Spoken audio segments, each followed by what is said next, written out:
The What to Next podcast helps you build a TBR of future favorite books. In each episode, Lori and Maine interviews authors and book influencers to recommend books they loved for you to pick up today.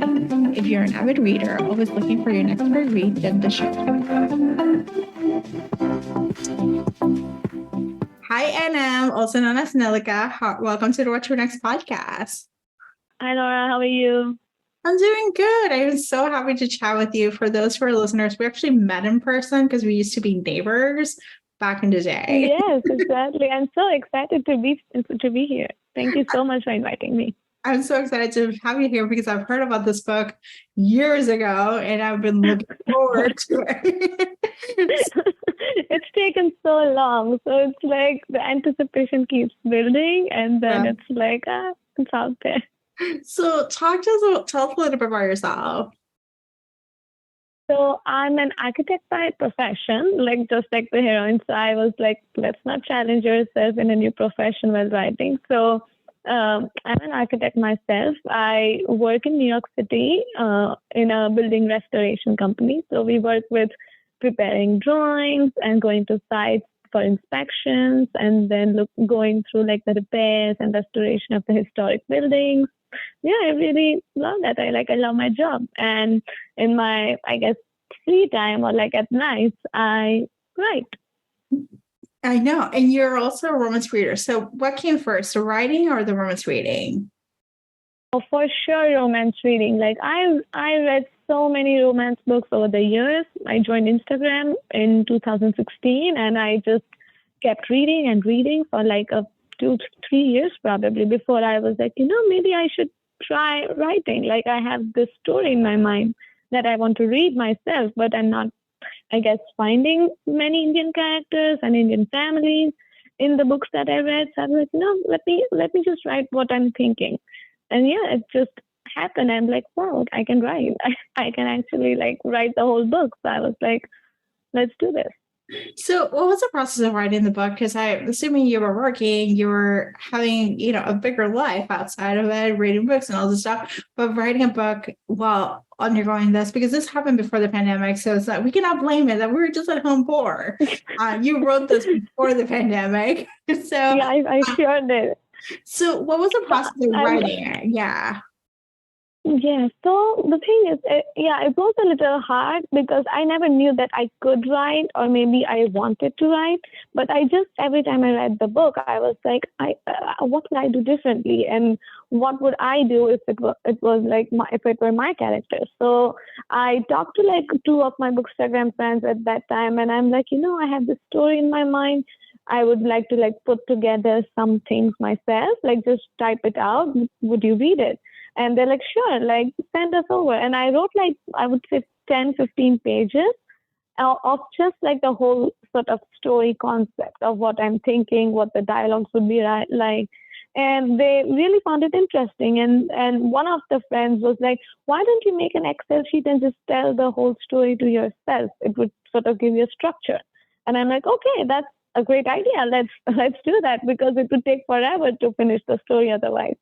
So I made an Excel sheet with all the POVs and chapters and just what I wanted to write in that chapter and sort of just told the story to myself of what I wanted to happen.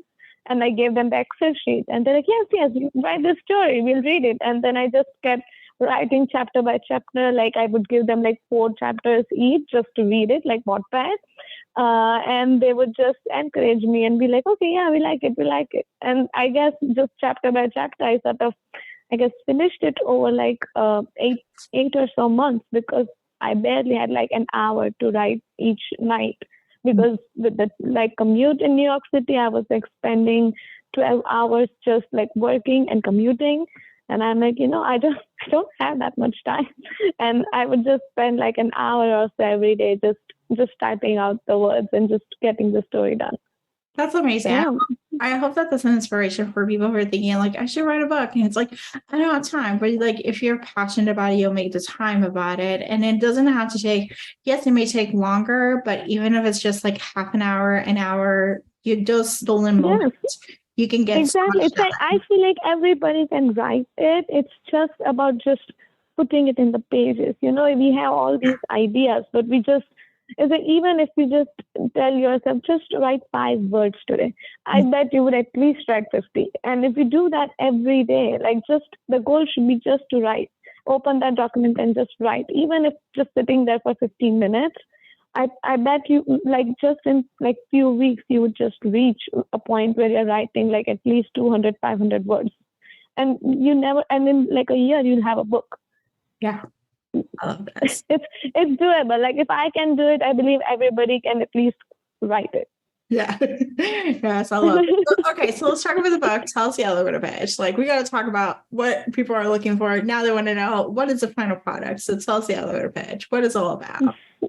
So it's called Love Show in New York. Love Show means like love and like love. Like it's a very Indian terminology where you just add an echo word to sort of emphasize the first word, like diddle daddle, something like that. So this is like Love Show in New York.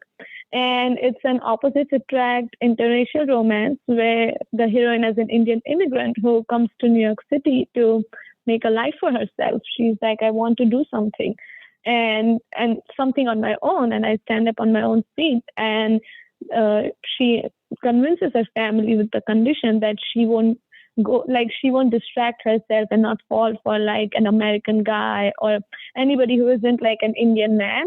But and then she promises it because, of course, how hard that could be. Like, but of course, she falls for an American classmate, and then you see the whole, I guess, drama, and like drama comes later. But I feel like you see a lot of time both of the characters getting to know each other's cultures, their thoughts, their opinions on how people how they're so different, even just culture wise or the experience wise, how they've grown up with different point of views. And then the family comes in, and then there's drama of the family of, oh, why did you fall in love? We told you not to. And then there's fighting for love together. So it's all about just how easy it is to fall in love with someone once you connect with them, but then how difficult external factors can make it.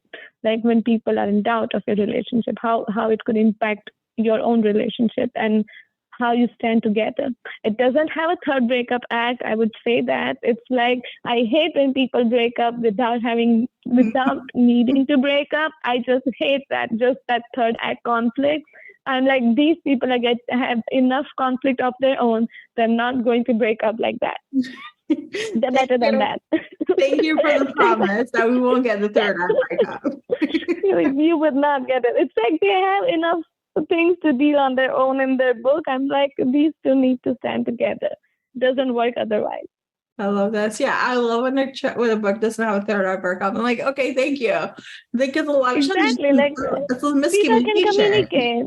Yeah, it's like people can communicate. They're in love. They don't need to always break up. I'm like, my characters are not breaking up like that. Yeah. And you're working on a second book, right? You have like a second book. Okay.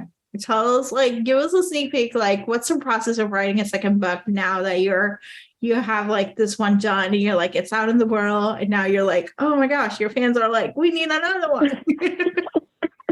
To be honest, I would say the second book I wrote during COVID. So I guess I had a little more time at hand, and I would wake up early before work and just write. And then after work, I had that hour or two more, and I would be like, I'm loving this book. And the second book doesn't go in doubting yourself that, can I write a book? You did once, so you can do it again. So all those things sort of, I guess, make you stronger and like a better writer. So I feel like the second book I wrote very quickly. I was like, okay, I like this story. And I'm like, it's more emotional. It's more gritty.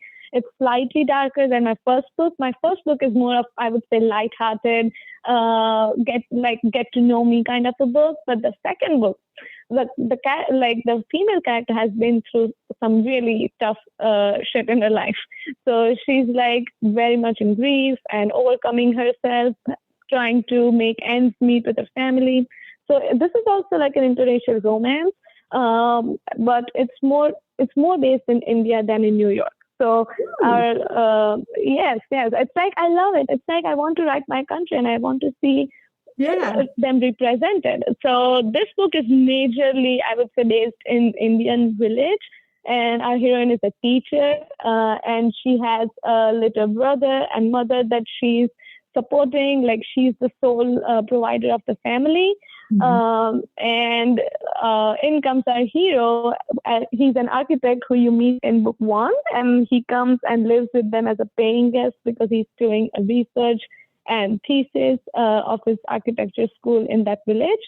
And then they live together. Like they're new roommates now. So it's a lot of forced proximity, getting to know each other, talking at late night. So it's also very gritty because I'm trying to represent like Indian farmers and how bad their condition is sometimes, that they have to like go through like suicide, and it's like her dad kills herself like way in the past. So it's like it's not too prevalent. Like I don't show it all, but it's like the main like issue for her, that she's paying off the debt that her father had taken. So it's a little darker, it's a little more emotional, it's a little angstier, it's not very fun, but it has the humor too. Like it has its humor bits, but it's a little more serious, and I loved it. Loved writing that.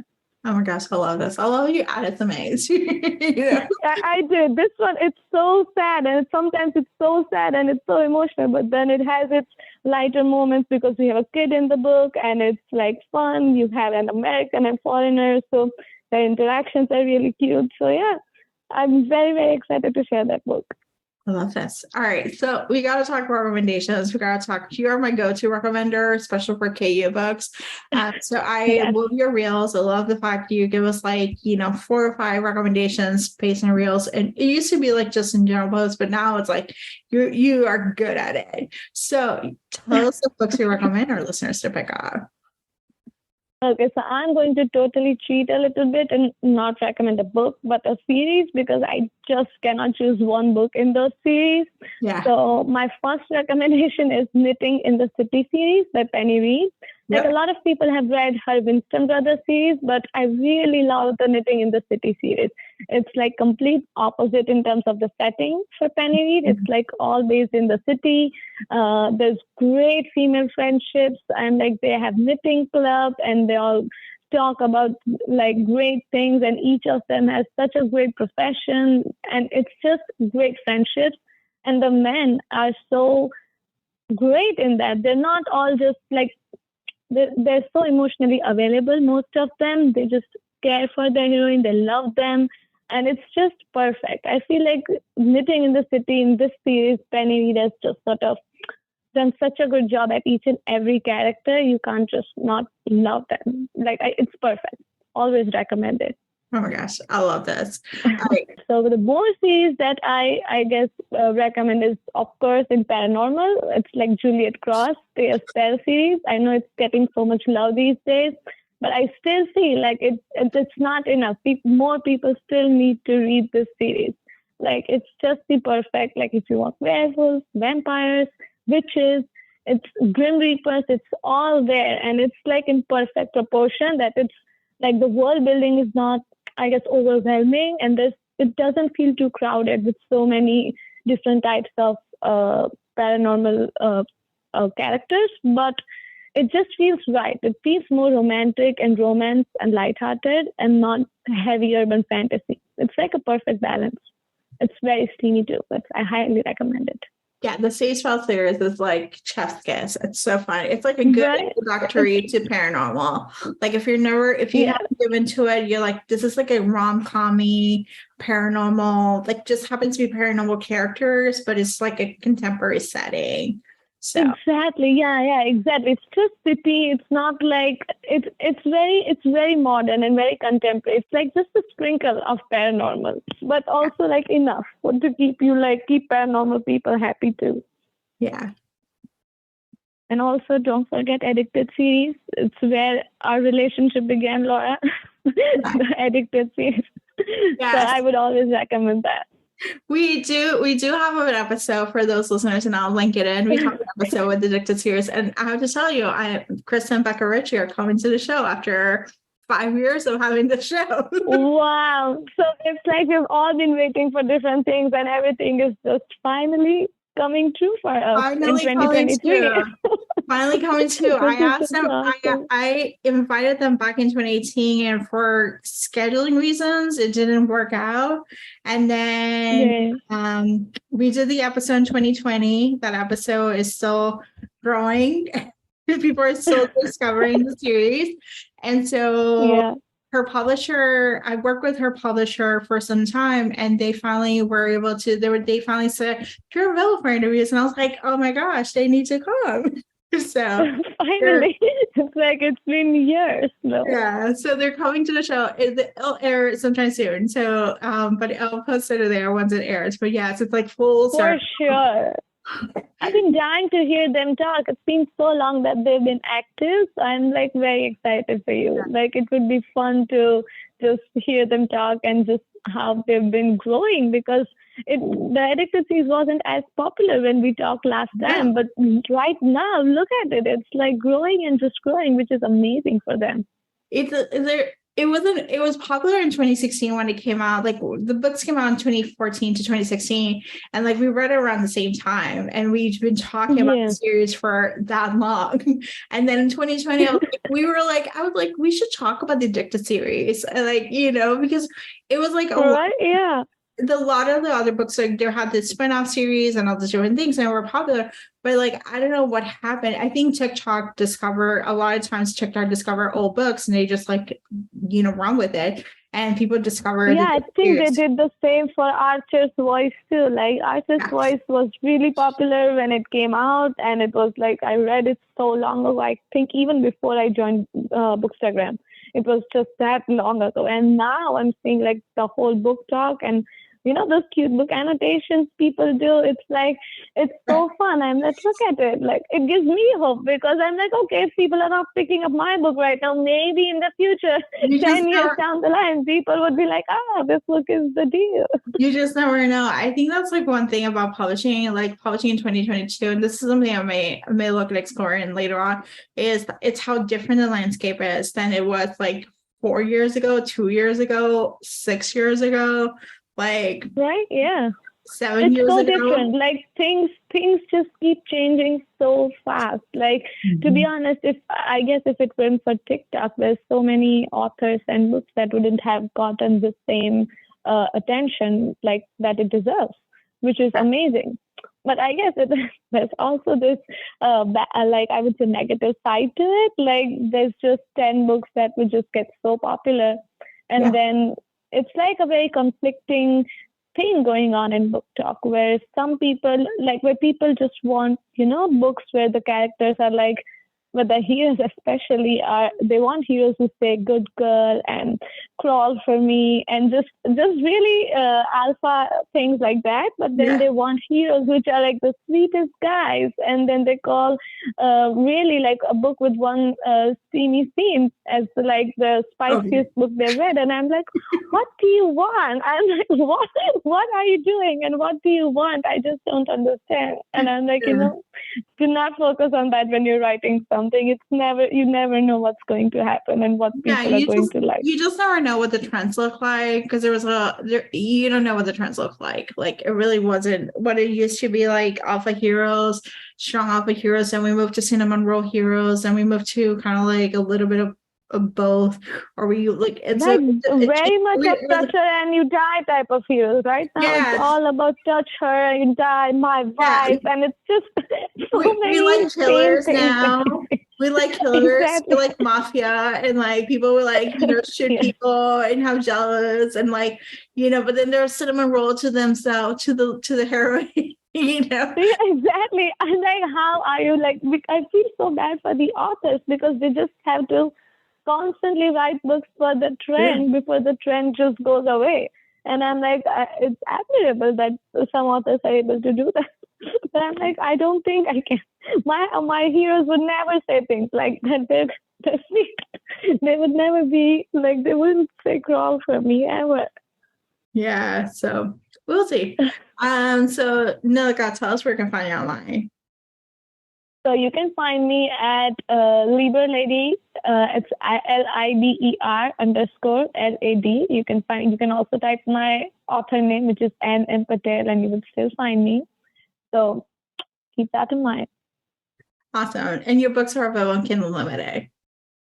It is. It is available in paperback and Kindle Unlimited, which I'm really excited about because I had to put it in Kindle Unlimited. I'm like, I read it on Kindle Unlimited so much. And it's like if I read in Kindle Unlimited, like I needed to put it like there for Kindle Unlimited. I think it's the best thing that has happened to romance readers like us. Yeah, for sure. Thank you, Nalika, for being on the show. Thank you so much, Dora, for inviting me. If you enjoyed this podcast, feel free to share with friends, subscribe, rate, and review the show. This is the easiest way to support the podcast. For a list of books mentioned and other romance recommendations, please visit whattoreadnextblog.com. Did you know you can purchase audiobooks directly from your favorite local bookstore? With Libro.fm, you can pick up more than 250,000 audiobooks, including bestsellers and recommendations from real booksellers. You'll get the same audiobooks at the same price as the largest audiobook company, you know the name, but you'll be part of a different story, one that supports your local community. If you're new to audiobooks, there's a perfect way to squeeze into more reading into your busy life. Listen with the free Libro.fm app while you do your chores, walk your dog, relax at home. The What to Read Next podcast has a special offer for our listeners.